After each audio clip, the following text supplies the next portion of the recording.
Ang susunod na programa ay rated PG. Patnubay at gabay ng magulang ay kailangan sa mga batang manonood.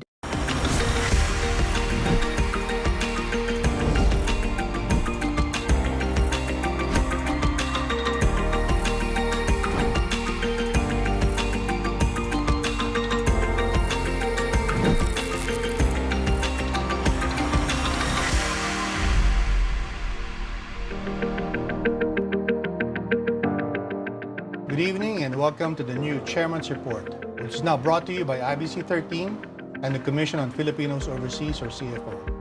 I am 𝐂𝐡𝐚𝐢𝐫𝐭, your host and Chairperson of the CFO. Before we start, allow me to point out that the CFO is a government agency under the Office of the President that looks after the interests of permanent and long-term migrants. That role is distinct from other migrant-serving agencies like the Department of Migrant Workers that looks out for short-term migrants, primarily our OFWs, or Overseas Filipino Workers. Tonight, our guest is Engineer Reuel Castro, Chairperson of the Philippine School in Bahrain. It is one of the 34 schools that offer the Philippine curriculum to some 25,000 learners abroad, mostly children of OFWs. Together with the Department of Education, the CFO supervises Philippine Schools Overseas, or PSOs for short. Not only do PSOs help learners abroad transition seamlessly to the educational system here at home when their parents move back, they also address some of the so-called social costs borne by families when their breadwinner leaves the country for work. Our guest, Mr. Castro, was among those who had to endure that. He left the country in 1981 and worked for the Civil Service Bureau of the Kingdom of Bahrain. He had a long and distinguished career there until 2019. In between, or in 1998 to be exact, Mr. Castro was named a Bagong Bayani Award by the POEA, or the Philippine Overseas Employment Administration. He has since relocated back to the Philippines, but remains relatively active in managing the Philippine School in Bahrain. Mr. Castro, welcome to the new Chairman's Report. Thank you so much, Secretary Cling. Good evening, and good evening, everyone. Sir, can you just talk about your school as by way of introduction? How did it come about? What drove you and the 28 others who founded it to establish the school in Bahrain? For many years prior to 1994, when the school was established, the Filipinos in Bahrain were all going to Sacred Heart School. It's a Christian school, a Catholic school, but it's a very popular choice of school choice by the Filipinos in Bahrain. However, the problem is the queue is very long, and the children has to wait for more than a year to get admission. Oh wow. And as a result, the Filipino parents who wanted to bring in their families to Bahrain had to postpone the visit of their children until they are assured that their children will have a place at Sacred Heart School. So when the Philippine Embassy opened, we took that as an opportunity They helped you out. to help us out, Right. to establish the Philippine School in Bahrain. So Ambassador 𝐂𝐡𝐚𝐢𝐫𝐻, Oh, yes. and he was the very first first ambassador in Bahrain, and Ambassador 𝐂𝐴𝐚, the second one. They help us much in the establishment of the school, and among so many Filipinos in Bahrain, 28 of them responded by providing the seed money, as we say, to get started with the Philippine School. But with the help of these two ambassadors, we managed to obtain our license in 1994. And with the seed money, we started to recruit people, and we rented a residential house, 3 residential houses, to accommodate KG to grade 4. I see. And from then on, every year, 1 grade level is being added until eventually in 2000, His Excellency, the late Prime Minister of Bahrain, Sheikh Khalifa bin Salman Al Khalifa, had been very generous enough to the Filipinos. He loved Filipinos very much. He donated a grant of $1 million to the Philippine School as a contribution to build the first building. And he leased to us a land of about 19,000 hectares, 19,000 square meters, in order for us to build the Philippine School. And we were able to create the Philippine School where it is today. So that was starting from year 2000. Wow. So the 28 founders or so, including yourself, did you have family that you wanted to bring to Bahrain, and I suppose didn't want to wait until before your children went to school? Was that was there a personal motivation as well to among the board? Yeah. Many of our the 28 Filipinos are all OFWs to begin Including with, yourself, including myself, Yeah. and we've always wanted also to help out not only the Filipinos, the other Filipinos in the kingdom, but also among ourselves in order for us to be able to find a place for our own children. Yeah. And that was the basis, the push. But more than that, I think the motivation of the 28 Filipinos is more on helping the Filipinos who are in need of finding a suitable place for their children. Right. And you know, I mentioned in the introduction the social cost. It's mentioned quite often here in the Philippines when we talk about labor migration. You know, but it seems to me that, you know, this is part of the solution, or can be the solution. Am I on point of that, or is there something else that is more relevant to maybe why these schools should exist abroad? You are correct, Secretary Cling. The social cost of being an OFW is being separated from your family in the Philippines while working abroad. And this social cost is so, shall I say, significant in the sense that even the children, once they get separated from the father or from the mother or from both parents, they grew up with no one. So they have to be taken care of by the grandmothers or the grandparents or by other members of family. And so in a way, by us creating a Philippine school in Bahrain, it would encourage Filipinos who are qualified to bring in their families to actually take them in and let them stay with them in Bahrain and enroll their children in a school that is Philippine curriculum-based. Yeah, you know, when those social costs are discussed here in the Philippines, so they talk about the consequences of children not having, you know, direct parental supervision or guidance. But how did this affect the people in Bahrain? Did you see any consequences of maybe the Filipinos there being separated from their families here in the Philippines? Did that impact their lives or their productivity, or maybe their mental health while they were in Bahrain? It made the family, the parents, happier, in my opinion. To be together. To be together. Yeah. And the children, at the same time, they are more feeling secure. Yes. Particularly the vulnerable ones. Yes. And when they are surrounded by their own parents, they are more at ease, more relaxed. Yeah. And we can see this from among the students of Philippine School. They are happier and they are jolly. Yeah. And they are very, very proud to be with their parents in Bahrain. Were there any cases, for instance, that, you know, I'm sure you had your share of PTA meetings, Yes. you know, parent-teacher assemblies, but were there cases where parents would tell you that, you know, they were having trouble with their children while they were in the Philippines, but once they were together, somehow the behavior changed? Did that help any way at all, or is it just simply, you know, a nice thing to have to be together? Were there any instances of that where maybe the children benefited or improved even in their school performance by being together with their parents in Bahrain? Yes.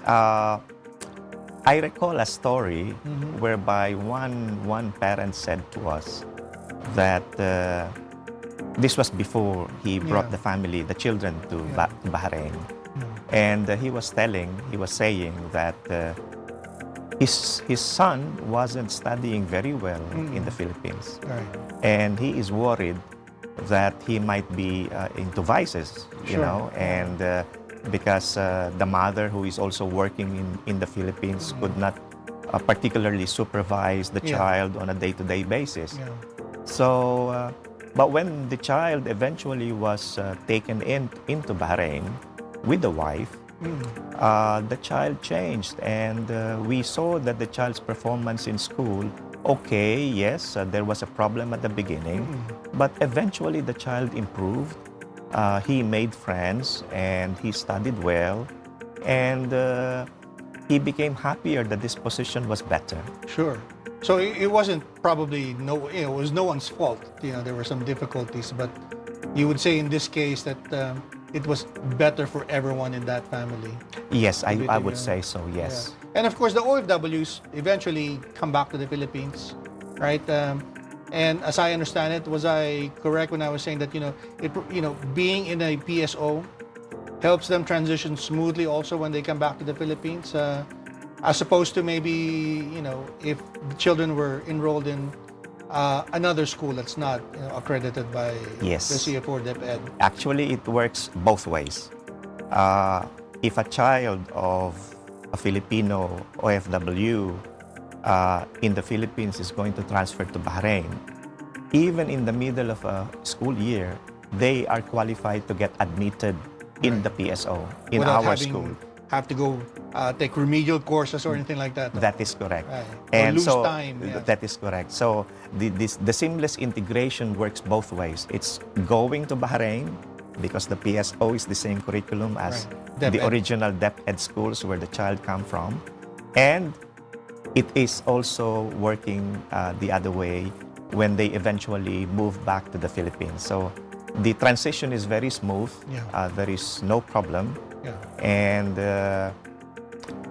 unlike when they are studying at Sacred Heart School, right from the very beginning, they had no Filipino subjects or social science subjects. So therefore, they had the difficulty integrating, and they have to take up a few more credits before finally enrolling in the new school. Because that other school was not accredited by the CFO. That is correct. Yes, sir. Yeah, I've seen that also from our staff at CFO. Some of them were products of PSOs, and they were telling me that it was a challenge for some students coming back to the Philippines if they came from a non-accredited school abroad, and they have to get delayed. And of course, the time translates into added cost to the family that probably is already a challenge for them. Yes. Mr. Castro, we'll just take a quick break. We'll be right back. You're watching the Chairman's Report. I'm 𝐷𝐞𝐻𝐤. Please stay tuned.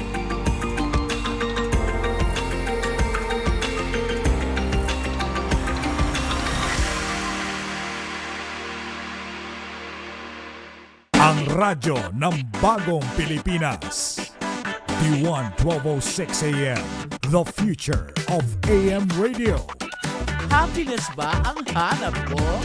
Don't be sad dahil nandito na ang mga programang magpapasaya sa'yo mula umaga hanggang madaling araw. Atin ang anihin ang mga namumungang usaping pang-agrikultura. Bangon! Bagong Pilipinas! Sa bawat gising, may blessing. Kakakalogan, kalogan, kalogan, kakakakalogan.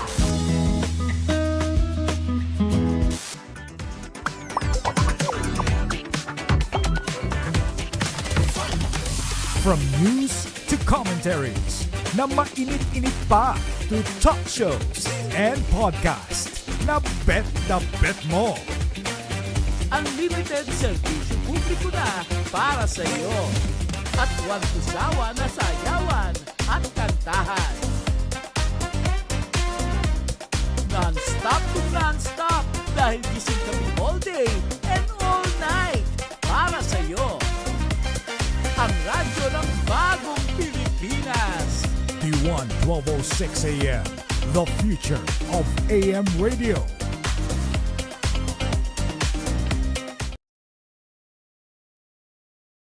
Gisingin na at salubungin ang umagang puno ng kaalamang pangkalusugan. Hindi na kayo mag-worry dahil ang inyong concerns ay sagot na ng ating mga bisitang doktor at espesyalista. Matuto kasama nina Doc Cel Martinez at Jerome Sang sa Doc Ruba tuwing Sabado alas 8 ng umaga dito sa IBC 13. Kulang ang araw mo kung wala ang kids na hindi lang cute at charming. kundi super talented din. It's a time for the people of Iloilo to show their love for their faith and celebrate the rich culture. Young shows the world how rich and diverse Filipino culture is.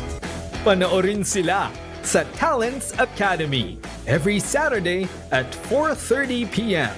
sa IBC 13.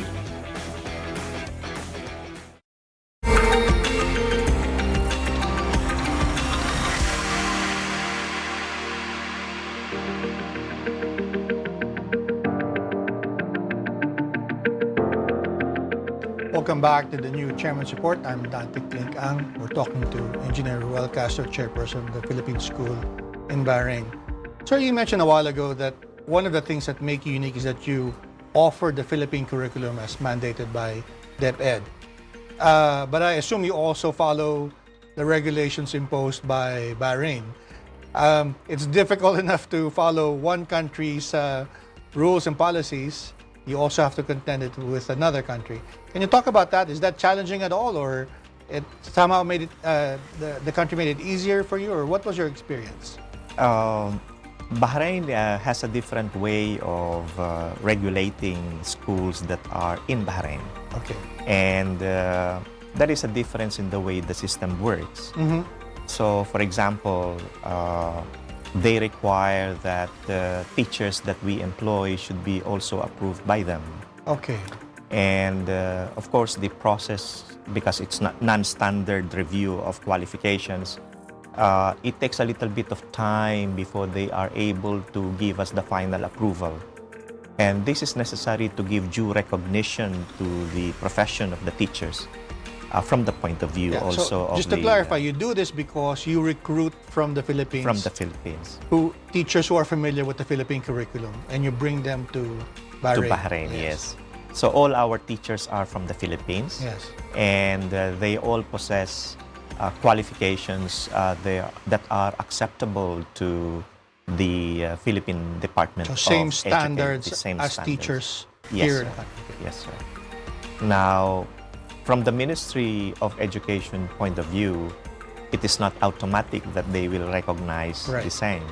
So, for example, if a teacher is not a graduate of education, All right. secondary or elementary education, but only has teachers' units, Right. and Yes. in the Philippines, that teacher could still apply for a teacher's license Okay. and can teach.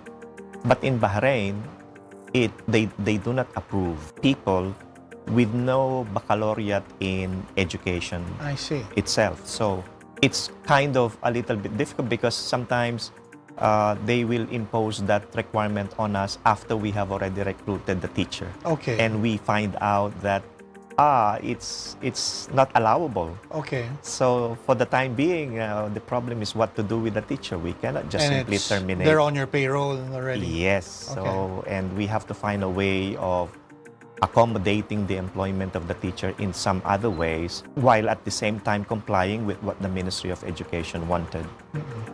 In another case, a secondary teacher who is specializing in English, the Ministry of Education doesn't want that English teacher would teach any other subject but English.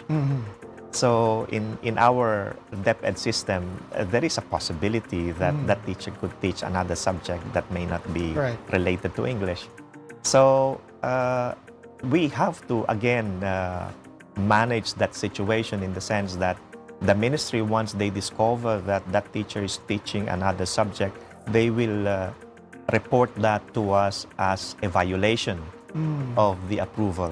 I see. And so we are hoping that one day the CFO might be able to explore the possibility, you're helping us explore the possibility of engaging some discussion with the Ministry of Education to possibly consider the same qualification standards that are accepted in Bahrain, in the Philippines, to be also acceptable in Bahrain. Yeah. In so doing, the recognition of the profession will be the same. Yeah. So when we met in Riyadh in January, we the CFO team met with the Ministry of Education in Saudi Arabia. Perhaps maybe we can reach out to the ministry in Bahrain to see what opportunities for collaboration we can have. But I noticed in Saudi Arabia there were also added costs, and this is an added cost, the one you were talking about. There were added costs that the schools there had to bear. For instance, I visited some schools who were mandated by the government in Saudi Arabia to employ an equivalent number of Saudis in the school, equivalent to the number of Filipino staff. Of course, this is challenging also for them, but is there something similar going on in Bahrain that impacts on your bottom line? Yes, so we call it Bahrainization. Bahrain, so similar to Saudization. Yeah, similar to Saudization. And the Bahrain government requires us that we must have a ratio of 65-35%. 65%? 65% Filipinos. And 35% Bahrainis. Okay. If the ratio of the Bahrainis fall below the 35%, okay, we are penalized by imposing a higher cost of the visas of the Filipinos who will be occupying the jobs that should be occupied by Bahrainis. Right. So the additional expense is very expensive, but there is nothing much we can do. Sure. Unfortunately, in the sense that other people, even though they are very good in teaching, may not be able to teach the Philippine-based curriculum. Yeah. So does the school bear that cost, or do you pass it on as part of the tuition paid by the families? How does it work? All of those added costs. We bear the cost as an overhead. Okay. But other costs, for instance, again in Saudi Arabia, when we met for that conference, the government there was imposing levies on OFW dependents going to Saudi Arabia. Again, this is another cost borne by the families. And is there something similar going on in Bahrain that have to be borne by the OFW families there that you cater to? Fortunately, no. Okay. So you're lucky in that regard. Yeah, we are very lucky. The Bahrain government is not charging us anything on that. But can you talk a little bit about the economics of running the school in Bahrain? We were talking earlier that even now, 2025, you're still trying to recover from the losses of the pandemic. Can you expound on that? Obviously, there was a drop in enrollment, but it's a lot more complicated than that. Yes. So before the pandemic, we had an enrollment size of a little bit more than 1,400 Filipino students. Okay. When the pandemic struck, our enrollment eventually went down gradually or suddenly until the total number of students in our school dropped to 50%. So to only about 700. So it was a big loss to us, and we have teachers in excess that we cannot terminate. Right. Because they're under contract. Because they are under contract, and it wasn't their fault. Yeah. So we had to bear the extra cost of engaging their services for a little while without knowing exactly when the pandemic was supposed to finish. Sure. At the same time, many of our parents lost jobs and or their salaries was reduced because the business went down. Right. Not many people are buying things during that period. The parents started coming to us, approaching us, and said, "We are sorry, we cannot pay your tuition fees." And we said, "Okay. So what can you offer us?" They said that we are willing to sign promissory notes, and we said, "Fine, that's good. That's good for us. We wanted to help you, so we allowed them to continue enrolling their students based on the promissory notes." Right. But unfortunately, as time went by, the pandemic was over. Jobs went back to normal. Those receivables were never paid. Some of those parents are still in Bahrain. Some of them went back to the Philippines and some other countries we do Yeah. not know. Yeah. So the pandemic really created a problem in the sense that Yeah. the receivables went up and we are unable to collect, which are monies that would otherwise be invested in facilities or in additional salaries of our teachers. Right. So I have raised this problem in the conference, APSO conferences. Yes. These are This is the conferences, Association of the PSOs. Yeah. Association of the PSOs, and I found out that we are on the same boat. Yes. We are not isolated case, and everybody's having the same problem. Yeah. But to make the matter a little bit more complicated is the receivables was created many years ago. So we wonder what happened to the child because we didn't issue the academic credentials as a result. It appears that the child was eventually able to enroll back in the Philippines.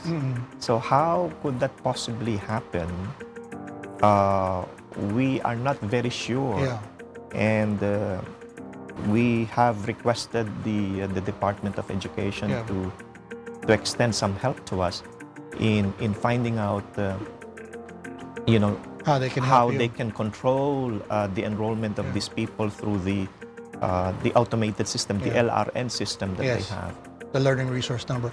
Well, I'm happy to share with you that the CFO has been having meetings with the DepEd, and we've discussed this issue, and we're trying to find some ways how to help you out. But it may not be some comfort though to inform you that this is a problem that's also experienced by schools here in the Philippines, by private schools in the Philippines. So true. it's a bigger problem. But if I can maybe just ask you, what are the consequences of that? You're the only accredited Philippine school in Bahrain right now, and this is of course an issue that's not meant to squeeze the student who has payables, but an issue about the viability of your school. Correct. And then what would be the consequence of this issue on the viability of your school?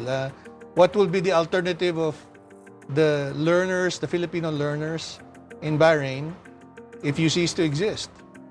That is correct. So thank you for holding this discussion with the Yeah. Department of Education to Yeah. discuss our receivables issue. Yeah. But as far as the other concerns, we would like these children to possibly be given probably a short-term scholarships during the period when their parents are in trouble. Because you see, an OFW has no job security. I was going to ask you about that. In essence, you are a private school, and then in the Philippines, when they think about private schools, they think of well-off families. But you actually are a private school that caters to families of OFWs, and their income class probably is not the same as you would find here in the Philippines for some private schools like Ateneo or La Salle That is or correct. UST.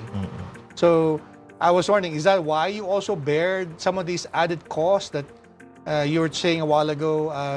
Bahrain takes a while to process the teachers, but you elected to bear that cost rather than to pass that on. Is that because of the market that you serve? Is that you're sensitive to the pricing because some of them may not be able to afford it? Is that the situation? Yes. You see, our market is only the Filipino market. Yes. We cannot admit or enroll other students of other nationalities. That's a rule of Bahrain. That's the rule. That's the limitation of our school license Yeah. by the Bahrain government. And as a result, we are supposed only to admit Filipino students, and therefore we must be cognizant of the employment conditions, the salary of the parents in coming up with policies as far as tuition fees are concerned.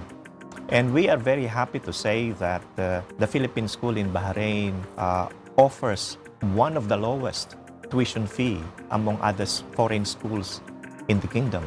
if not the lowest. And we would like that to continue. And the other important thing to consider also is the board of directors of the Philippine School, including many of the 28 Filipinos who founded the school.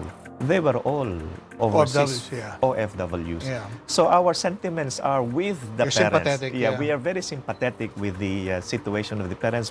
Because we have been through the same situation that they have been going through, and we appreciate the problems that they are having. So if it is possible for us to absorb the cost, we will. Yes. For as long as it will not seriously damage the financial feasibility of operating our school. Or the quality. Or the quality of the school. So even though in essence you are a monopoly, because you're the only Philippine school in Bahrain that's accredited, you're also sensitive to your market. Very sensitive. So we always think twice, 3 times, 4 times before we even raise tuition fees. Right. Well, that's very good of you. I think a lot of families would be happy with that. We have to take a quick break, Mr. Castro. You're watching the Chairman's Report. Please stay tuned. We'll be right back.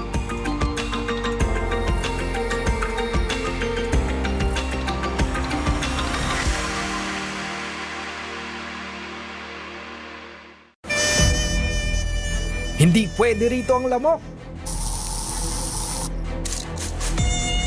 Madali nating maiiwasan ang dengue kung susundin natin ang tamang mga paraan. Narito ang mga simpleng paraan para iwas tayo sa dengue. Una, tanggalin at linisin ang pwedeng pamugaran ng lamok. Takpan ang mga water drums at pails para hindi maimbakan ng tubig. Linisin din ang mga alulod at alisin ang mga dahon at dumi na pwedeng pag-ipunan ng tubig.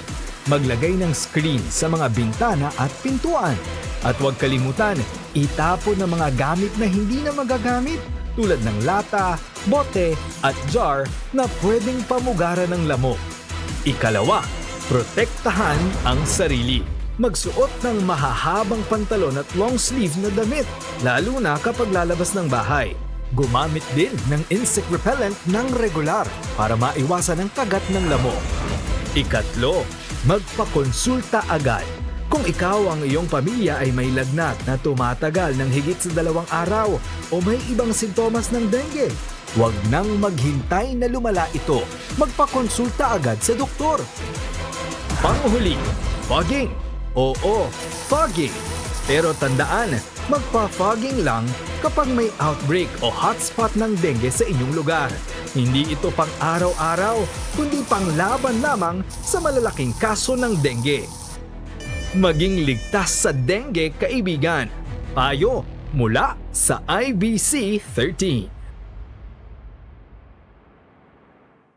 Gusto nyo ba ng mas exciting na content? It's time to manually scan your Digibox or Smart TV. Tune in sa aming dynamic trio lineup, all in one channel band. Stay tuned to Congress TV at channel 13.2 for the latest updates and happenings straight from the legislative halls. Enjoy your favorite shows na hindi lang siksik sa information, kundi punong-puno rin sa entertainment sa IBC 13 at channel 13.1.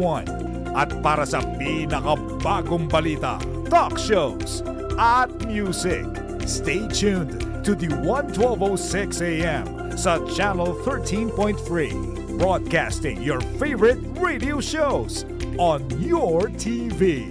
All this and more in just one channel band. Don't miss out.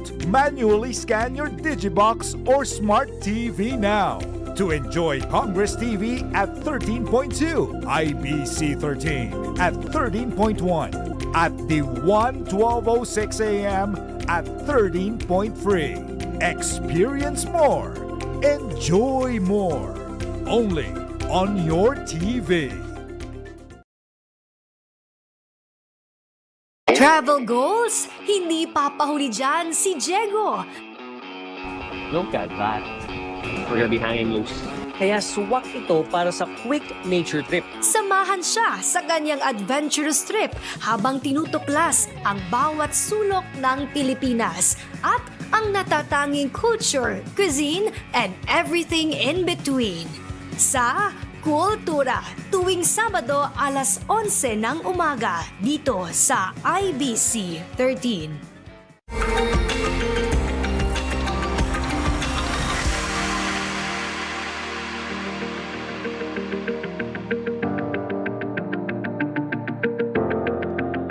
Watching the Chairman's Report. I'm 𝐸𝐿, and we're here with Engineer Reuel Castro of the Philippine School in Bahrain. Sir, we brought up quality a while ago. How are you able to maintain that even though you are very, I say, conscious about the tuition or the fees that you charge the students? Why is that important? Because, you know, some businessmen would probably look less on quality if you have the opportunity to make money. Yes, actually... What's the philosophy behind it? Well, the Philippine School, we are very idealistic. Okay. Even when we are very fortunate to have people in our staff who share the same vision, the same objectives as the board of directors. We have been saying we are doing good, we deliver excellent education to Filipino children. That's marketing. That's how you attract people to come to our school. Right. Because still... as opposed to another school in Bahrain. Correct, yes. If there's an American school or British school. British school, yes. Yeah. So, but it doesn't work that way. Yeah. I cannot say that my school is good. Okay.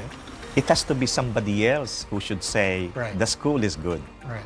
And that's the only way people will believe it. Right. So that is why, based on that thinking, we ventured into having our school accredited by PAASCU. Yes, and you're the only PSO who's done that. Right. We are so far. So far, yeah. And we have recently been revisited by the PAASCU people for a level 3 accreditation. So we are very hopeful that and praying that we will pass the visit, Yeah. and we will be granted the level 3 accreditation. But more than the accreditation, we are also aware about the student performance of our students in the Philippines in international assessments. Right. I hear they do well in 𝐂𝐡 and Yes. other exams. Yes. As a result, the Philippines ranked the lowest among many countries in the world in PEARLS and other types PISA. of PISA examinations. So, in the Philippine school, it's not enough that we are PAASCU accredited. Okay. We have to find out where do we stand. We want to make sure that our students will make good in those kind of examinations when they are given the exam in Bahrain. Yeah. I don't want to put words in your mouth, but are you also thinking about maybe stopping that generational OFW family? Is that something in your mind that maybe if the learner goes to your school, that maybe the learners will not grow up to be OFWs or forced to go out abroad for work? Is that something that you think of? In a way, yes. Okay. We are hopeful that our children who graduated from our school will become, prosperous and successful people afterwards when they enroll for their universities and then after they find employment. But we are very, very fortunate, and indeed, I must say, we are very proud of the quality of education that we deliver, as evidenced by the performance of our schools. Let's say in 𝐂𝐡, you've mentioned 𝐂𝐡. Yeah. I remember because 𝐂𝐚𝐢𝐫𝐻 Jerome Buenvay Yes. of DepEd was with us, and Yes. he used to be Dean of the College of Education. He was telling me that in general, many of the learners or graduates from PSOs do well in the UP entrance examination. That is correct. Yeah. And we didn't know that.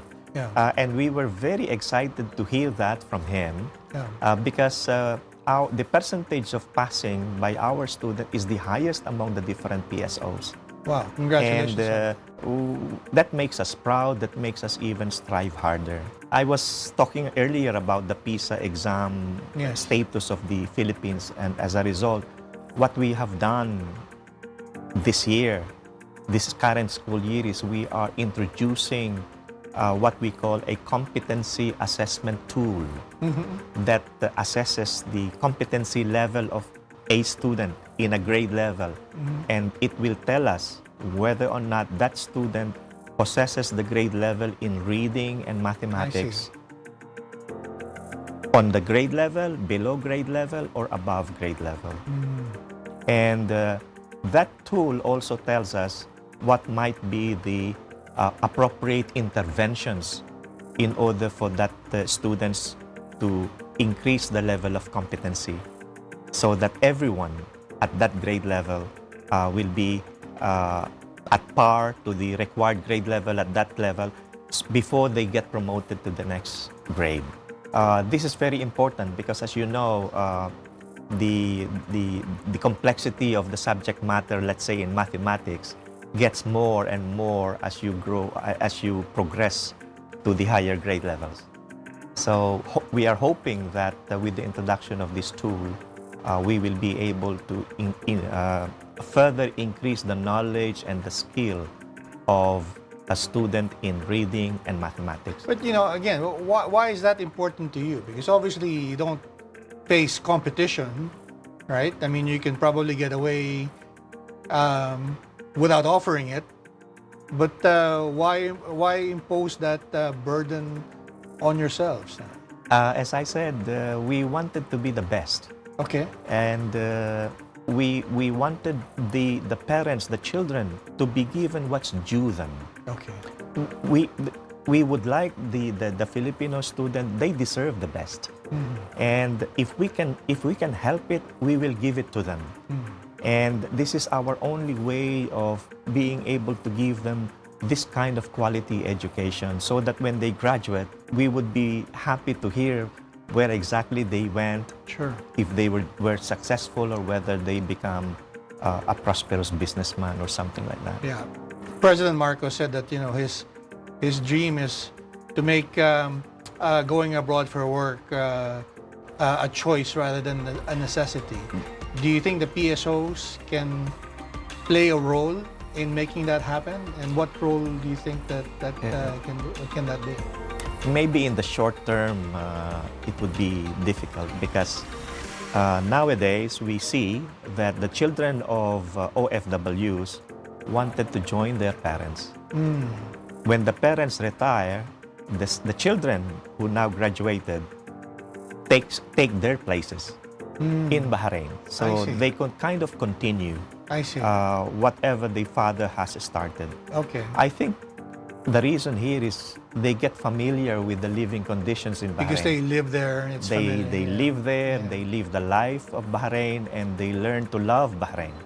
And as a result, they would prefer to stay there even after graduation.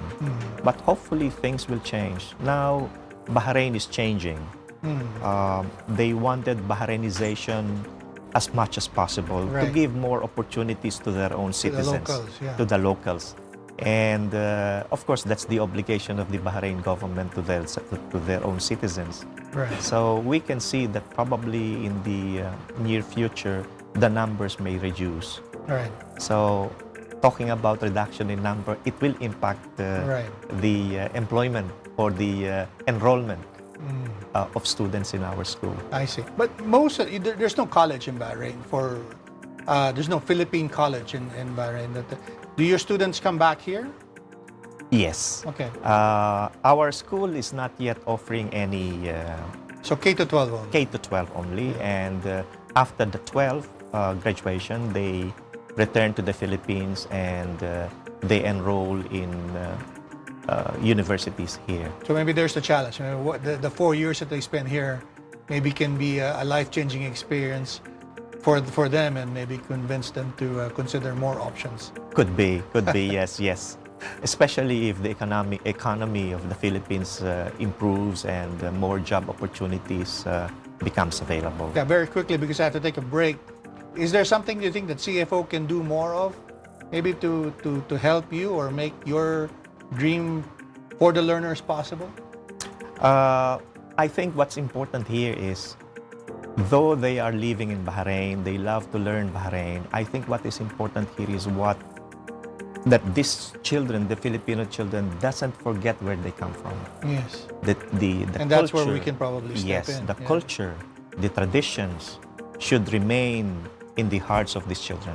And they should continue to make this life of theirs based on what they have learned from their own home country. Yeah, that's the mandate of CFO, by the way. Yes. To connect the Filipino diaspora with the Philippines politically, economically, and culturally. So Yes. we'd love to work with you on that. I just have to take another quick break. You're watching the new Chairman's Report. We'll be right back.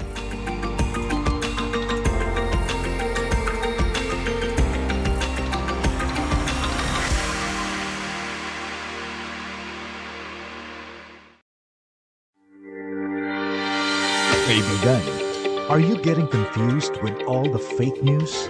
IBC 13 will guide you with steps to determine fake news. Check the source. If it's reliable, take a background check on the site, its writers, and its mission. Check the credibility of the author.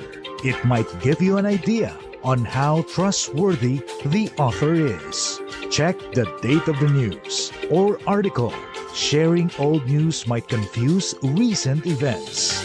Look for supporting sources. Gather data and info to support the story. Ask the experts. It's another way to get credible info and data to support a story. Assess your own belief. This might affect your judgment when considering news to be fake or not. You won't get confused with fake news anymore. Here on IBC 13.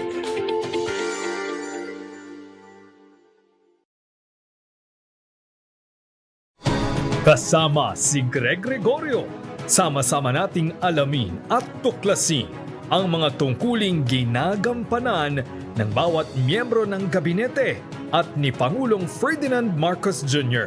para sa pagbabago at kaunlaran ng ating bansa.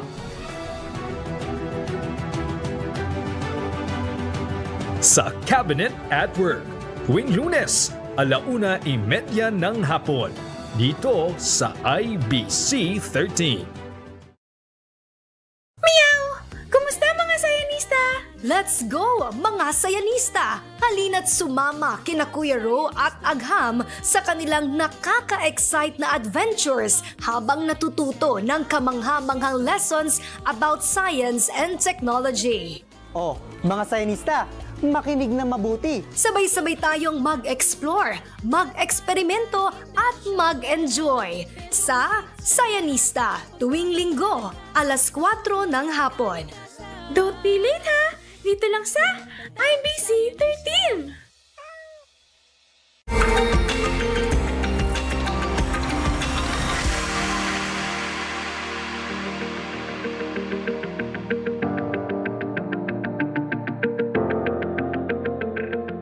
Welcome back to the new Chairman's Report. I'm 𝐸𝐴𝐚𝐢𝐫𝐬𝐿. Well, of course, talking to Engineer Reuel Castro.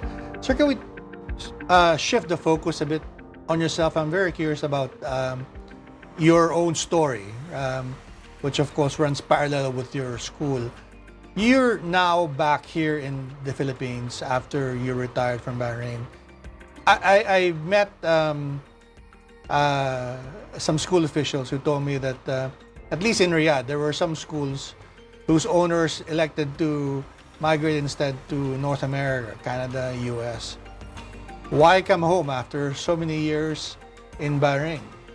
Very good question, Secretary Clink. Well, first of all, we are very close with the family here. Our family relationship is very strong, both from my side and my wife's side. And at the same time, my daughter, I only have one daughter, Patricia.